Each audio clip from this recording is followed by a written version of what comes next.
बिस्मिल्लाहिर्रहमानिर्रहीम। अस्सलाम वालेकुम वरहमतुल्लाहि वबरकातुहू। स्टूडेंट्स, ये लेक्चर नंबर हमारा 10 है और इसमें हम डिस्कस करने जा रहे हैं how to write a chemical formula. तो चलिए बुक की जानिब बढ़ते हैं। देखिए टॉपिक है how to write a chemical formula. Compounds are represented by chemical formulae as elements are represented by symbols. देखिए जो हमारे पास कंपाउंड्स होते हैं उनको हम केमिकल फार्मूला से शो करते हैं, ठीक है। और जैसे कि हमारे पास एलिमेंट्स को हमने सिंबल्स से शो किया था। और हमारे पास कंपाउंड के अंदर जो थे वो आयोनिक कंपाउंड थे जिनके फार्मूला यूनिट्स होते थे, और उसके बाद हमारे पास जो थे कोवलेंट कंपाउंड थे जिनके मॉलिक्यूलर फार्मूला होता था। तो हमारे पास क्या होगा जी, chemicals formulae of compounds are written keeping the following steps in consideration। तो हमारे पास जो स्टेप्स नीचे दिए गए हैं उनको हमने कंसीडर करते हुए जो 5 स्टेप्स हैं उनको हमने कंसीडर करना है और इसका फार्मूले को राइट करना है। लेकिन उससे पहले हम साइड पे आपको एक फ्लावर नज़र आ रहा होगा, उसमें लिखा होगा सिग्निफिकेंट ऑफ केमिकल फार्मूला। तो पहले ये डिस्कस कर लेते हैं नहीं। सबसे ऊपर वाला पहले हम पढ़ रहे हैं, कह रहे हैं कि जी it represent the name of the substance, for example H2O water। तो जी कहते हैं कि हमारे पास जो ये फार्मूला होता है ये इसके नेम को शो करता है, ठीक है, जिस तरह हमारे पास पानी है। उसके बाद है जी it also represent 1 mole of the molecules in the balance chemical equation. जब इक्वेशन के अंदर हम इसको राइट करेंगे केमिकल फार्मूला को और इसका कोफिशिएंट जो हमारे पास राइट नहीं करेंगे तो वो ऑटोमेटिकली 1 होगा। तो फिर क्या शो करेगा, 1 मोल को, ठीक है जी। और मोल क्या है हमारे पास, मीनिंग ऑफ मोल जो है हमारे पास यूनिट है सब्सटेंस का। उसके बाद है जी it is in fact 1 molecule और formula unit of the compound. तो क्या होगा हमारे पास, या तो हमारे पास ये मॉलिक्यूल होगा, मॉलिक्यूल फार्मूला होगा, या फिर फार्मूला यूनिट होगा। तो दर हकीकत कहता है ये हमारे पास मॉलिक्यूलर फार्मूला होता है, यहाँ पे फार्मूला यूनिट होता है। फार्मूला यूनिट कब होगा, जब आयोनिक हमारे पास होंगे, क्योंकि वो इकट्ठे मिलके रहते हैं एक जत्थे की फॉर्म में, कलेक्टिव होते हैं, इसलिए फार्मूला यूनिट होता है उनका। और जो हमारे पास कोवलेंट कंपाउंड होते हैं वो मॉलिक्यूल की फॉर्म में होते हैं, इसलिए उनका एक मॉलिक्यूल फार्मूला होता है। और उसके बाद है जी it indicates the mass of the compound in the AMUs और ग्राम्स। तो ये जो हमारे पास केमिकल फार्मूला होता है ये मास को इंडिकेट करता है AMU के अंदर और ग्राम के अंदर। उसके बाद जो लास्ट सिग्निफिकेंस है हमारा केमिकल फार्मूले का वो ये है कि it tells the name of the elements as present in the compound. तो हमें जो है वो फार्मूले को देखते हुए ही पता चल जाएगा कि इसके अंदर कौन कौन से एलिमेंट्स हैं जिन्होंने मिलके जो है वो कंपाउंड बनाया है, केमिकली आपस में मिले हैं और कंपाउंड बना है। तो जी अब हम बढ़ते हैं इसके पहले पार्ट की जानिब। कह रहे हैं कि जी symbol of elements are written side by side. सबसे पहले आपने क्या करना है, जो एलिमेंट्स ने केमिकली आपस में मिलके कंपाउंड बनाया है उनको आपने साइड बाय साइड साथ साथ लिख लेना है उनके सिंबल्स को, in order of positive ion first and negative ion later. तो आपने क्या करना है, उसमें से पहले जो है वो आपके पास पॉजिटिव आइन को लिख लेना है और उसके बाद आपने क्या करना है, उसके नेगेटिव आइन को आपने बाद में लिखना है। द वैलेंसी, अब सेकंड पार्ट में क्या करना है आपने, पहले पार्ट में हमने उनको करीब करीब लिख लिया और उनके ऊपर जो थे आपने आइन जो है पॉजिटिव और नेगेटिव राइट कर दिए। किस तरह से राइट कर दिए, इस तरह से, जैसे ये देखिए आपने क्या किया, देखिए Na और Cl पास पास लिख दिए। Na के ऊपर पॉजिटिव था तो आपने जो है उसको लेफ़्ट पे रखा और राइट पे जो है वो Cl के ऊपर नेगेटिव था तो आपने इसको राइट पे रखा। उसके बाद क्या है जी हमारे पास सेकंड में क्या करेंगे आप, the valency of each ion is written on the right top corner of its symbol. तो राइट टॉप कॉर्नर से मुराद ये है कि आपके पास जो राइट है ये है और लेफ़्ट ये है, तो राइट जो का जो टॉप कॉर्नर है वो इसके ऊपर वाला ये बनता है, तो आपने इस जगह पे इसको वैलेंसी को राइट आउट करना है, ठीक है। और इसी तरह CA की देखिए आपको नज़र आ रही होगी कि हुई है, और इसी तरीके से आपके पास Cl की हुई है। फिर क्या करना है जी, सिंबल्स Eg फॉर एग्जांपल उसने फिर आपको करके दिखाई हुई है। और उसके बाद आप क्या करेंगे,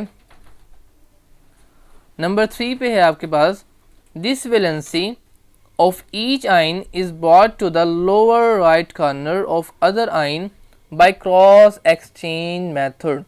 तो ये देखें जी, ये आपको क्रॉस एक्सचेंज मेथड नज़र आ रहा है कि आपने क्या करना है, जो इसकी वैलेंसी है वो उठा के इस जगह पे राइट कर देनी है, और जो Cl की वैलेंसी है क्लोरीन की जो इस जगह पे होगी वो किस जगह पे आपने राइट कर देनी है, इस जगह पे राइट कर देनी है। अब चूंकि ये 1 1 है तो लिहाजा ये 1 1 आपस में कैंसिल आउट कर देंगे, सेट ऑफ कर देंगे, और इसमें यहाँ पे हम राइट नहीं करेंगे।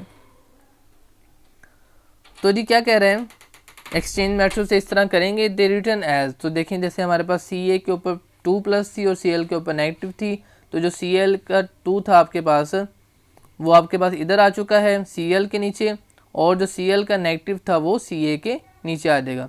इसी तरह ये Ca2 में क्या होगा, 2+ जो है वो देखें यहाँ पे था और इधर भी 2 था, तो 2 और 2 सेम थे तो आपस में क्या हो गए, कैंसिल आउट हो गए, और जस्ट आपने क्या लिखा CaO।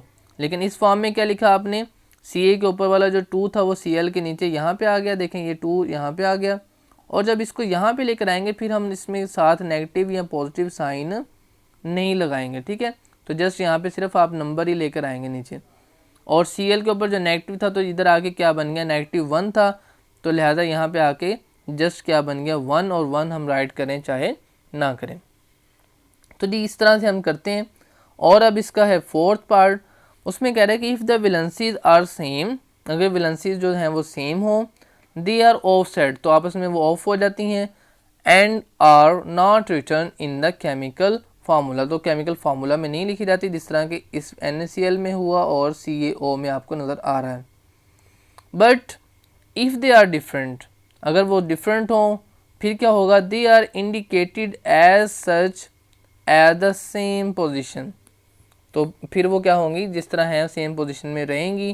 E.g. In case of sodium chloride both the valencies are offset, sodium chloride में देखें 1 1 थी कैंसिल हो गई, whereas calcium chloride is represented by the formula CaCl2, तो CaCl2 में हमारे पास सेम नहीं थी, लिहाजा Ca के ऊपर जो थी वैलेंसी वो Cl के नीचे आ गई इस जगह पे, जिस तरह के मैंने समझाया आपको, और Cl के ऊपर जो वैलेंसी थी -1, और इधर आके जस्ट आपने 1 लिखना था, नेगेटिव पॉजिटिव साइन जब नीचे लेकर आते हैं तो नहीं लिखते, ठीक है। समझ आ रही है ना कि किस तरह से आप जब इस Cl के ऊपर वाले +2 को उठा के ये देखें तीर जो है ये यहाँ पे जा रहा है, इस जगह पे लेकर आए हैं, तो आपने जस्ट यहाँ पे क्या राइट करना है 2, और उसका साइन राइट नहीं करना। उसके बाद है जी हमारा 5th, इसमें वो कह रहा है कि इफ़ एन आइन इज़ अ कम्बिनेशन ऑफ 2 और मोर एटम्स, कहता कि अगर हमारे पास जो आइन अपना बना है वो 2 और मोर एटम से मिलके बना है आइन, तो फिर क्या होगा, विच इज़ कॉल्ड रेडिकल, तो जो क्या कहलाता है, रेडिकल कहलाता है। तो ये रेडिकल की डेफिनेशन भी है कि आइन विच कंबाइन ऑफ 2 और more atoms is called radical. उसके बाद है जी bearing a net charge on it, for example SO4 -2 sulphate and PO4 -3, ठीक है, चार्जेस के ऊपर phosphate, then the net charge represents the valency of the radical, तो जो हमारे पास नेट चार्ज होता है, जिस तरह -2 और -3 है इधर, तो ये किसकी शो करता है, रेडिकल की वैलेंसी को शो करता है। The chemical formula of such compound is written as explain in 3 and 4, तो इसके साथ भी वैसे ही हम अमल करते हैं जैसे 3 और 4 में हमने किया। क्या किया था 3 में हमने कि इनकी जो वैलेंसी थी इनको हमने नीचे लेकर आए थे, ठीक है, और फिर 4 में हमने क्या किया था कि अगर सेम थी तो कैंसिल हो जाएंगी, अगर सेम नहीं होंगी तो फिर कैंसिल आउट सेट ऑफ नहीं होंगी, ऑफ सेट नहीं होंगी, ठीक है। तो writing the negative radical with in the parenthesis, तो जो हमारे पास नेगेटिव रेडिकल होगा उसको हम क्या करेंगे, पैरेंथेसिस ब्रैकेट के अंदर लिखेंगे। For example chemical formula of aluminium sulphate is written as Al2SO4 thrice and of calcium phosphate as Ca3PO4 twice, ठीक है। तो इसे इस तरह पढ़ेंगे कि PO4 के बाद 2 है तो इसे ट्वाइस पढ़ लेंगे और इसको हम थ्राइस पढ़ लेंगे, इधर हमारे पास Al2SO4 थ्राइस। अब ये किस तरह से बने, ये आपको मैं बना के दिखाता हूँ जी। ये देखें जी, हमारे पास क्या था, इस तरह से होगा ये Al। अब Al की जो हमारे पास वैलेंसी होती है वो +3 है, ये राइट किया इधर। और जो SO4 हमारे पास था SO4, और इसकी देखिए हमारे पास क्या थी -2, ये राइट की। अब Al की जो 3 है वो किधर आ जाएगी, SO4 के इस जगह पे आ जाएगी, और ये जो -2 है ये उठ के किधर आ जाएगी, Al के इस जगह पे। अब देखिए आपको Al के नीचे ये 2 नज़र आ रहा है, तो यही 2 उठ के इधर आया, और SO4 पहले से था, तो जब अब ये 3 यहाँ पे आएगा तो क्या होगी, ब्रैकेट लगेगी और 3 यहाँ पे आ जाएगा। तो ये देखें क्या बन जाएगा, Al2, ये जो बनाया हुआ ये देखें Al2SO4 थ्राइस। तो इस तरह ये बन गया। और अब जो है वो आपको बना के दिखाते हैं PO4 ट्वाइस वाला। अब देखें इसमें क्या हुआ, हमारे पास Ca3। अब आपको पता है कि कैल्शियम की जो वैलेंसी है वो हमने पीछे जब वैलेंसी का टॉपिक पढ़ा था तो उसके अंदर एक टेबल था, उसके अंदर आप अल्मोनियम की और कैल्शियम की देख सकते हैं कि अल्मोनियम की 3 राइट की हुई है और कैल्शियम की आपके पास 2 है। तो इसमें भी क्या हुआ, हमारे पास Ca की थी हमारे पास जी +2, और PO4 की अभी अभी ऊपर इसी पैरे के अंदर लिखी हुई है PO4 -3, ये देखें ये लिखी हुई है। तो इसमें क्या होगा जी, हमारे पास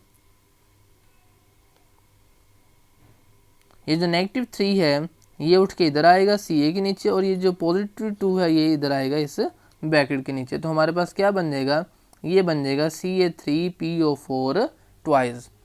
तो इस तरह से ये फार्मूलाज जो हैं वो बनते हैं। तो आज के लेक्चर में हमने क्या डिस्कस किया कि ये फार्मूलाज किस तरह से बनते हैं।